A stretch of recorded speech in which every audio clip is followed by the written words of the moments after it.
João 5.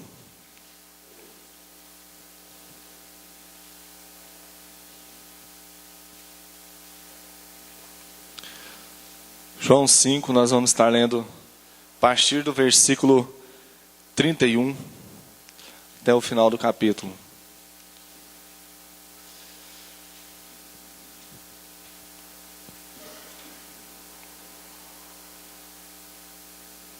Amém? Se eu testifico a respeito de mim mesmo, o meu testemunho não é verdadeiro. Outro é que testifica a meu respeito, e sei que é verdadeiro o testemunho que ele dá de mim. Mandastes mensageiros a João, e ele deu testemunho da verdade. Eu, porém, não aceito humano testemunho. Digo-vos, entretanto, estas coisas para que sejais salvos. Ele era a lâmpada que ardia e alumiava, e vós quisestes, por algum tempo, alegrar-vos com a sua luz. Mas eu tenho maior testemunho do que o de João, porque as obras que o Pai me confiou para que eu as realizasse, essas que eu faço testemunham a meu respeito, de que o meu Pai é quem tem dado testemunho de mim. Jamais tendes ouvido a sua voz, nem visto a sua forma. Também não tendes a sua palavra permanente em vós, porque não credes naquele a quem ele enviou.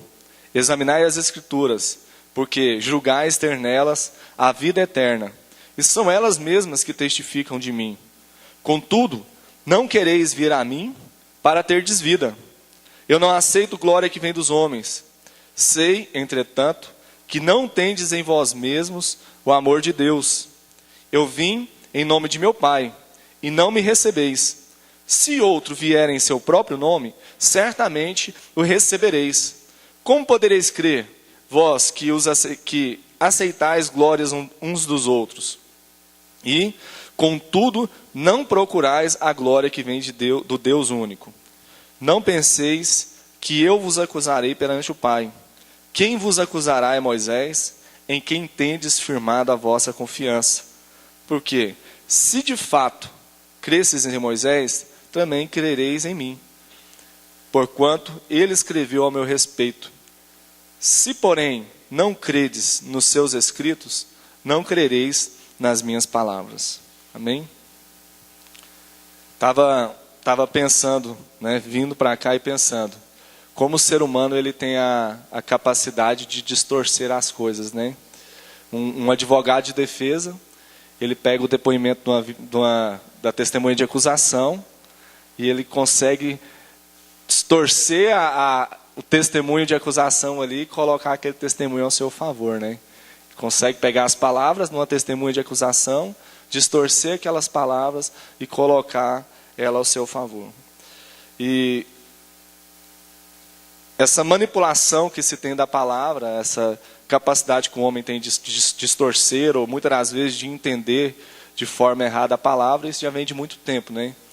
Os profetas, Deus levanta os profetas para falarem acerca do Messias, do Cristo que viria. E os profetas profetizam a respeito deles, falam como ele seria. E quando Jesus Cristo vem, a nação que tinha ouvido os profetas, de que maneira eles esperam Cristo? Alguém que viria para reinar, que sentaria no trono, que colocaria aquela nação em ascensão. Eles conseguem ouvir acerca do Messias, mas ter uma visão totalmente errada daquilo que tinha sido dito.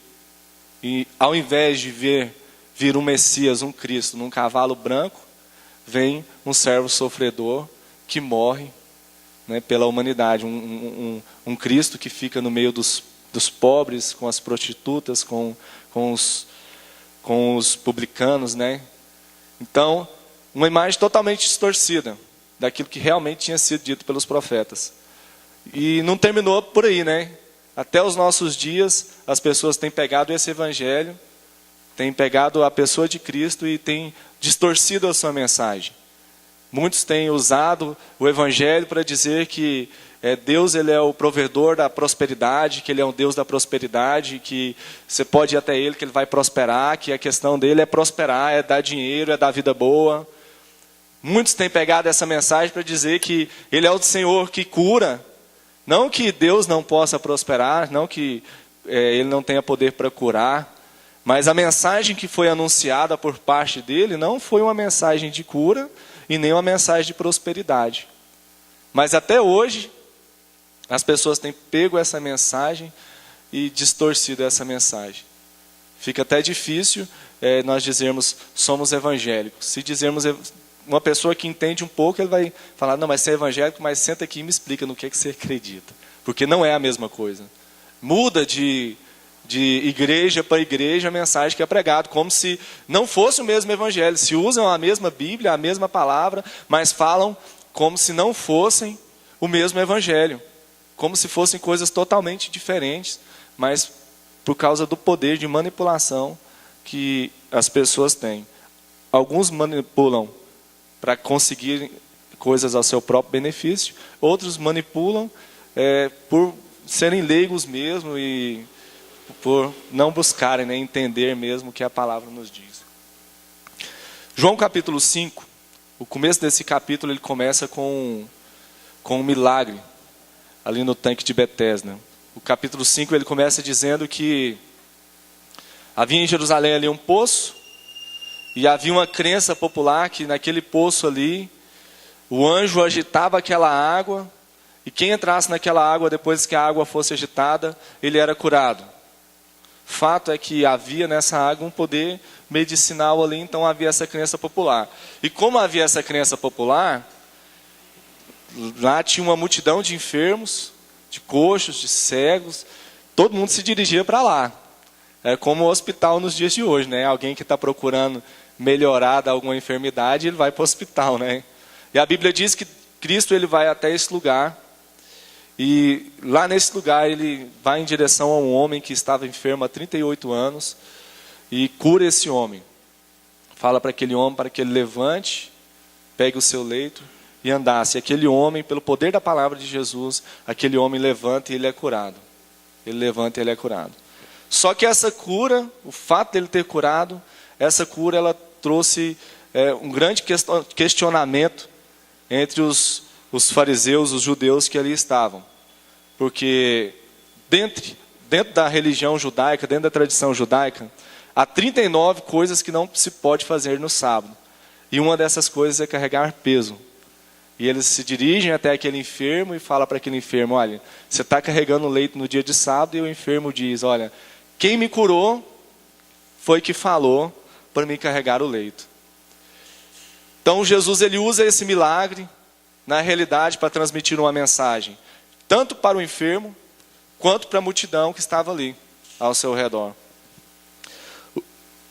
O texto diz que mais tarde Jesus encontra esse enfermo no templo, porque o enfermo ele não soube dizer para aqueles que o interrogaram por ele ter curado no sábado, nem quem era que tinha curado ele. Ele não tinha nem consciência. Deus abençoe.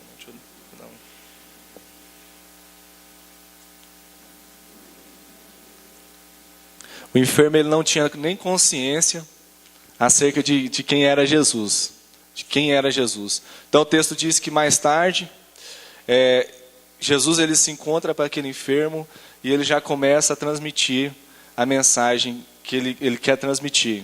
Então ele usa esse milagre como uma ponte. A declaração de Jesus para aquele enfermo é, olha, você foi curado, não peques mais para que não te suceda coisa pior.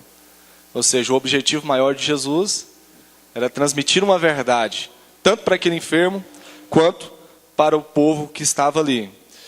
Quando Jesus se revela ao enfermo, o enfermo ele vai até os judeus, aos fariseus ali e dizem a ele, olha, foi Jesus que me curou, e os fariseus vão até Jesus o questionar pelo fato de ele ter curado e ter pedido para o enfermo carregar o leito no dia de sábado.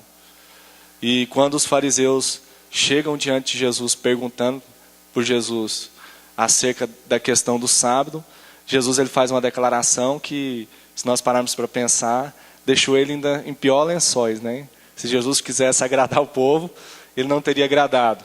Porque quando eles chegam e interrogam, olha, por que isso aconteceu no sábado? Jesus diz, olha, meu pai trabalha até agora, então eu também trabalho.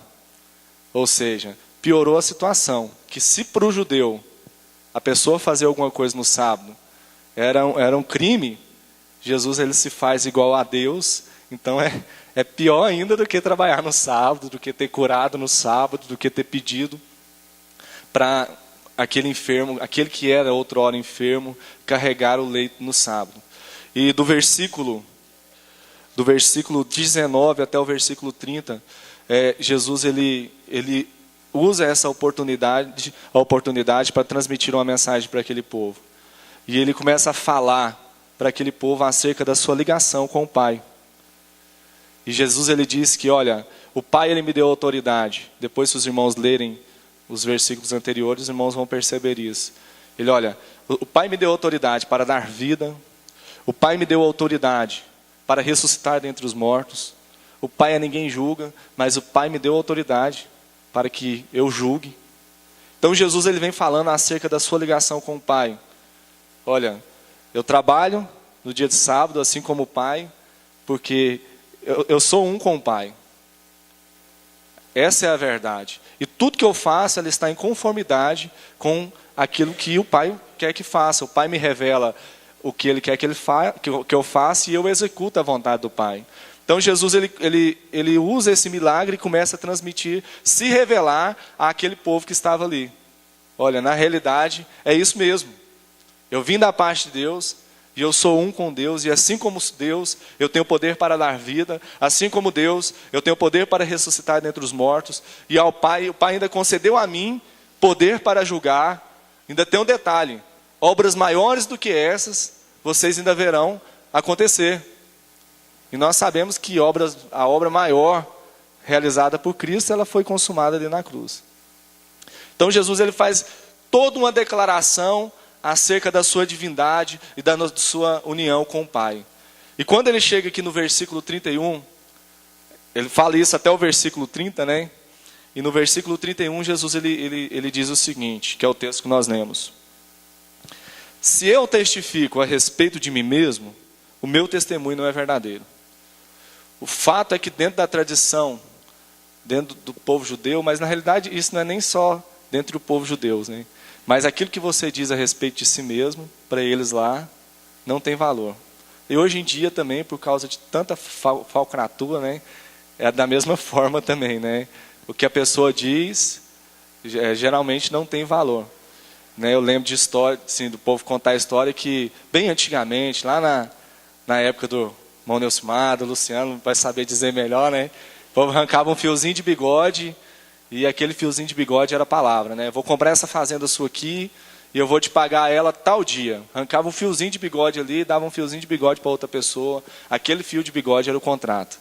Agora, hoje em dia, a pessoa vai lá no cartório, assina um monte de documento, ainda dá o cano no outro. O negócio tá feio. Mas dentro da tradição ali, de Israel, aquilo que era dito a respeito de si mesmo, não tinha valor nenhum.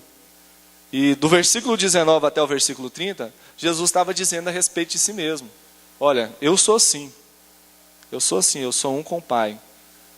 O Pai me revela a vontade dele, eu realizo. Assim como o Pai eu tenho poder para dar vida. Assim como o Pai eu ressuscito entre os mortos. Assim como o Pai ninguém julga, mas ele deu poder a mim para julgar.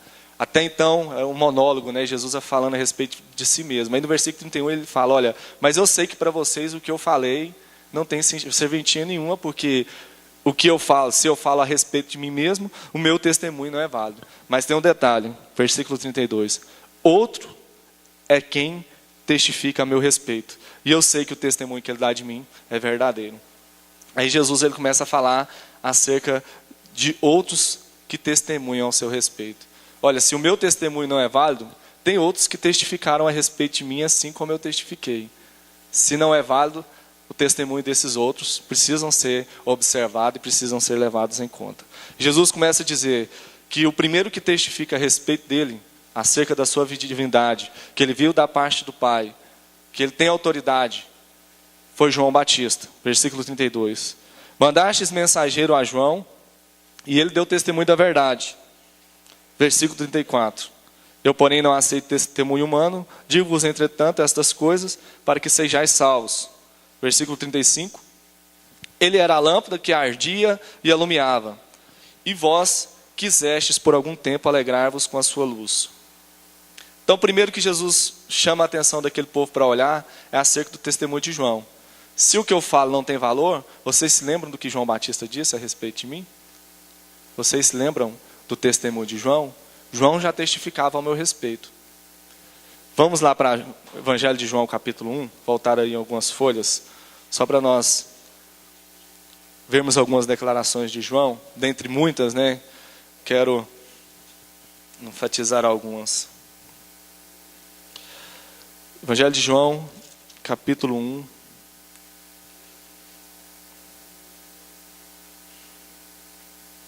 Versículo 15.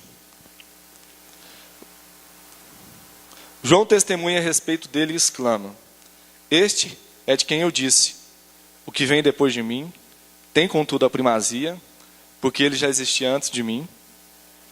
Porque todos nós temos recebido da sua plenitude e graça sobre graça, porque a lei foi dada por intermédio de Moisés, a graça, a verdadeira, a graça e a verdade vieram por meio de Jesus Cristo. Ninguém jamais viu a Deus, o Deus unigênito, que está no seio do Pai, é quem o revelou. Testemunho de João acerca de Jesus. Versículo 29 do capítulo 1 também. Capítulo 1, versículo 29. No dia seguinte, viu João a Jesus, que via perante ele, e disse: Eis o Cordeiro de Deus, que tira o pecado do mundo. É este a favor de quem eu disse: após mim vem um varão que tem a primazia, porque já existia antes de mim. Eu mesmo não o conhecia, mas a fim de que ele fosse manifestado a Israel, vim por isso batizando com água. Então, Jesus ele chama a atenção do povo ali a dar uma atenção para João. E Jesus diz que eles se alegraram com a luz de João por algum tempo, né, pelo testemunho de João por algum tempo, quiseram se alegrar com ela, mas eles não se alegravam. Então, se eu testifico a respeito de mim e o meu testemunho não é válido, lembre do que João testificava. Qual era o testemunho de João? No versículo 36, Jesus diz que ainda há testemunho maior do que o de João. Mas eu tenho maior testemunho do que de João. Eu tenho maior testemunho que confirmam quem eu sou, que eu vim da parte do Pai, que eu vim da parte de Deus, que eu estou ligado com o Pai. E o testemunho que eu tenho são as obras que o Pai confiou para que eu realizasse. Essas que eu faço testemunham ao meu respeito de que o Pai me enviou. Então as minhas obras, olhem para as coisas que eu tenho feito, as minhas obras testificam que eu vim da parte do Pai. Isaías já tinha profetizado acerca de Jesus, do Messias, e ele disse que os sinais que acompanhariam o Messias, o Cristo, é que cegos veriam, coxos andariam. Jesus ele diz: olha, as obras que eu faço testificam que eu vim da parte do Pai, que eu vim da parte de Deus, que eu sou o Cristo, que eu sou o Messias. E se nós mais uma vez olharmos para as obras de Cristo, a maior obra realizada foi a consumação, né? Foi a sua morte ali na cruz, que também já havia sido dito pelos profetas, pelo próprio profeta Isaías. Ele foi como uma ovelha muda ao matadouro, ele se entregou em nosso favor. No versículo 37, Jesus ele diz que o outro que dá testemunho acerca dele é o Pai que o enviou. O Pai que me enviou, este mesmo é que tem dado testemunho de mim. Jamais tendes ouvido a sua voz, nem visto a sua forma. Também não tendes a sua palavra permanente em vós, porque não credes naquele a quem ele enviou. Então Jesus ele diz: olha, o próprio Pai ele testifica ao meu respeito. Vamos dar uma olhada lá em Mateus capítulo 3.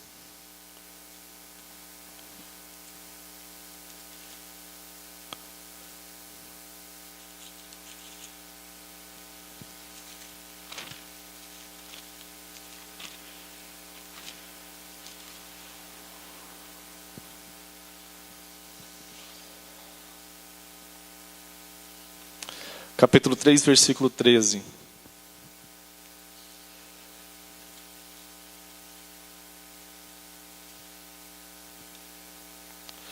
Por esse tempo, dirigiu-se Jesus da Galiléia para o Jordão, a fim de que João o batizasse. Ele, porém, o dissuadia dizendo: eu é que preciso ser batizado por ti, e tu vens a mim? Mas Jesus lhe respondeu: deixa por enquanto, porque assim convém cumprir toda a justiça. Então ele o admitiu. Batizado, Jesus saiu logo da água, e eis que se lhe abriram os céus, e viu o Espírito de Deus descendo como pomba, vindo sobre ele. E eis uma voz dos céus que dizia: este é o meu Filho amado, em quem me comprazo, em quem eu tenho prazer, em quem me alegro. Então Jesus, olha, o que eu estou dizendo até agora não foi dito apenas por mim. Mas João testificou ao meu respeito. As minhas obras, elas confirmam que eu vim da parte do Pai. E o próprio Pai, ele testifica ao meu respeito. O próprio Pai. Aí Jesus diz que eles não veem, eles não ouvem a voz do Pai, nem veem a sua forma. Também não tem a palavra permanente neles, porque não credes naquele, não criam em Cristo. Outra testemunha que Jesus diz tem a respeito dele mesmo é as próprias Escrituras, né? Examinai as Escrituras, porque julgais ter nela a vida eterna, e são elas mesmas que testificam de mim. A própria Escritura testifica ao meu respeito. Examinai as Escrituras. E olha que Jesus estava falando para um povo religioso, né? Um povo que se consideravam os conhecedores da Escritura. Mas eles estavam tão presos dentro da religiosidade, das tradições, que eles não conseguiam enxergar Jesus pela palavra. Engraçado que isso acontece, né, nos nossos dias, né? Às vezes é tanta religiosidade, tanta coisinha, que as pessoas não conseguem enxergar Jesus pela palavra. Porque Jesus como Ele é, né, o Salvador, nosso Senhor e Salvador, o nosso Redentor. E não era diferente com aquele povo ali. Jesus diz: olha, examinai as Escrituras, porque julgais ter nelas a vida eterna, e elas mesmas testificam a respeito de mim. Elas mesmas dão testemunho a respeito de mim. Irmãos, se os irmãos quiserem falar alguma coisa, os irmãos têm liberdade. Às vezes eu estou derramando aí alguma coisa aí, os teólogos aí, né, Luciano, Neusmar, Eldair, se vocês quiserem me corrigir aí, por favor, tenham liberdade. Jesus, ele, versículo 40, 41, 42, 43, 44, Jesus, ele vem falando, ele traz uma acusação ao povo que estava ali, trazendo à luz ali por que eles não admitiam que Jesus era o Cristo. Jesus, ele diz: olha, se vocês examinarem a Escritura, examinai as Escrituras, porque julgam ter nela a vida eterna, e elas testificam a respeito de mim. Contudo, vocês não querem vir até a mim para ter desvida. Eu não aceito glória que vem de homens. Se, entretanto, que não tendes em vós o amor de Deus, sei, entretanto, que não tendes em vós o amor de Deus. Eu vim em nome do meu Pai, e não me recebeis. Se outros vierem em seu próprio nome, certamente o recebereis. Como podeis crer, vós que aceitais glória um dos outros, e contudo não procurais a glória que vem do Deus único? A questão é que eles não queriam ir até Jesus para ter vida, pelo fato de que Jesus, ele não aceitava a glória de homens, mas a glória que Jesus buscava é a glória do próprio Pai. Por isso que Jesus diz: olha, eu não procuro glória que vem dos homens, mas eu procuro a glória que vem do Pai. Se outro vier em seu próprio nome, vocês vão aceitar ele. Porque Jesus, em momento algum, ele procurava agradar os que estavam ali. Se Jesus, ele tivesse se adaptado à tradição dos judeus, eles tinham coroado ele ali. Se os judeus tivessem chegado diante de Jesus e falado: olha, você curou no sábado, ele, nossa, foi um ápice aqui, né? O negócio aconteceu, mas realmente tem que guardar o sábado mesmo. Eles teriam coroado Jesus. Mas Jesus, ele não procurava a glória dos homens. Ele estava ali para realizar a vontade do Pai, para fazer a vontade do Pai. Por isso Jesus diz, olha, vocês não querem vir até mim para ter vida, porque eu não estou procurando a glória que vem dos homens. Que se Jesus ele quisesse a glória que viesse dos homens, ele curando, fazendo milagre do jeito que ele estava fazendo, era só se adaptar à tradição dos fariseus. Hein? Era só se adaptar à tradição dos fariseus, estava tudo tranquilo. Estou certo, Luciano? Estou certo, Nelcimar? Os demais irmãos? Jesus ele traz uma má notícia para esse povo que está ali, no versículo 45, acerca deles confiarem, deles depositarem a sua confiança na lei ali, na religiosidade, nas tradições. Jesus ele diz no versículo 45, não pensei que eu vos acusarei perante o Pai, quem vos acusará é Moisés, em quem tendes firmado a vossa confiança. Quando Jesus fala que é Moisés, não é que a pessoa de Moisés vai estar lá julgando, mas ele tem em mente a lei. A lei. E nós bem sabemos que a lei ela foi nos dada para ser observada, para buscarmos cumprir, mas quando nós olhamos para a lei e buscamos cumprir ela, nós chegamos à consciência de que nós somos pecadores, que não há esperança. A lei ela nunca veio como meio de salvação.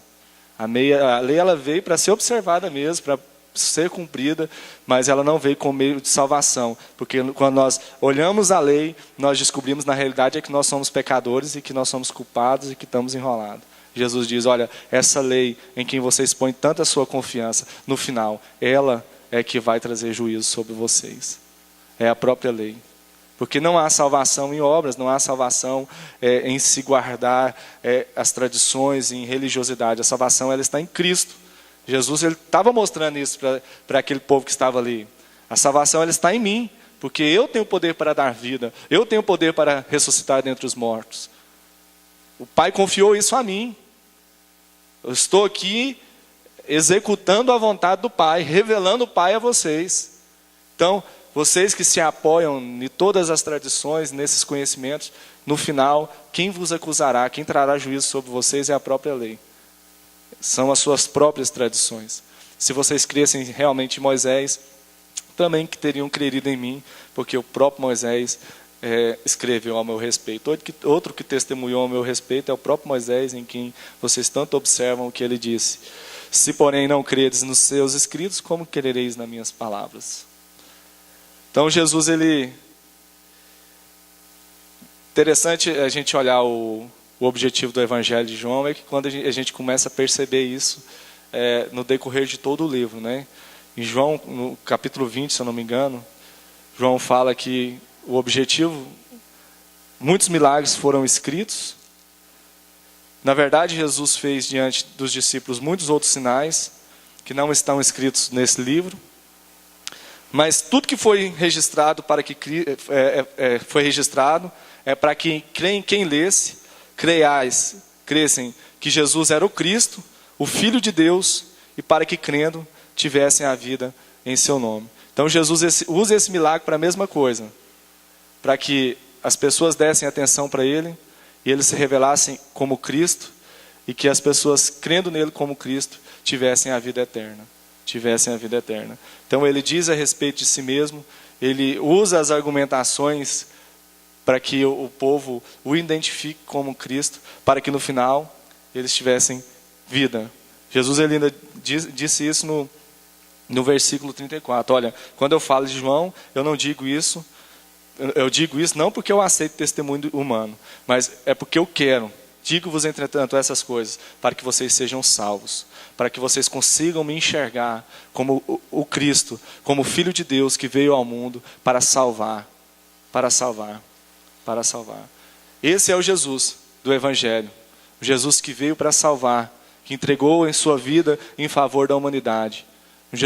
Não um Jesus que veio para dar vida boa, como se tem pregado, um Jesus que veio para trazer prosperidade, para trazer cura. Eu creio perfeitamente que há poder no nome de Jesus, mas Jesus veio para salvar, veio para trazer vida, para trazer juízo, justiça, né, sobre todos. Esse Jesus, ele veio para que todo aquele que nele crê não pereça, mas tenha vida eterna. Esse é o Jesus. Esse é o Evangelho. Essas são as boas novas de Cristo. Essas são as boas novas de Cristo. E diante dessa tentativa de Jesus aqui em se revelar àquele povo como um Cristo, como Jesus, e ainda assim, no final do capítulo, o que a gente percebe é que realmente aquelas pessoas, elas estavam cegas para as Escrituras, elas estavam cegas para os sinais, elas estavam cegas para o que o próprio Deus estava revelando a eles, diante de toda essa, da argumentação de Jesus em se revelar como o Filho de Deus que veio para trazer vida ao mundo, para que as pessoas olhassem para ele e tivessem vida. Eu quero fazer uma pergunta para os irmãos nessa manhã. Quando se fala de Jesus, o que age em nossos corações? Que tipo de sentimento é gerado em nossos corações? Quando nós pensamos na pessoa de Jesus, o que nós pensamos a respeito dele?